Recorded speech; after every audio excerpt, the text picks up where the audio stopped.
દક્ષિણ ગુજરાતના ખેડૂતો માટે જીવાદોરી સમાન સાયણ સુગર મિલની ચૂંટણી પ્રક્રિયા શરૂ થઈ છે। મિલના કુલ 18 ઝોન માટે ઓલપાડ પ્રાંત કચેરી ખાતે ઉમેદવારો ફોર્મ ભરવા ભારે દોડધામ કરી રહ્યા છે। પૂર્વ ચેરમેન કેતન પટેલ અને પૂર્વ ડિરેક્ટર દર્શન નાયક સહિતના અગ્રણીઓએ સમર્થકો સાથે પહોંચી ઉમેદવારી નોંધાવી। આવતીકાલે ફોર્મ ભરવાની છેલ્લી તારીખ હોવાથી ઉમેદવારોમાં ઉત્સાહ જોવા મળ્યો। આગામી 9 ઓગસ્ટે મતદાન યોજાશે અને 11 ઓગસ્ટે મતગણતરી બાદ પરિણામ જાહેર થશે। આ ચૂંટણીને કારણે દક્ષિણ ગુજરાતના સહકારી રાજકારણમાં ગરમાવો આવી ગયો છે। ફેક્ટરી સાયણના બોર્ડ ઓફ ડિરેક્ટર્સની ઉમેદવારી માટેના ફોર્મ આજે ભરાઈ રહ્યા છે।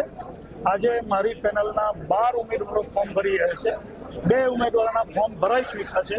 આવતીકાલે પણ હજુ 1 કે 2 ફોર્મ ભરાશે।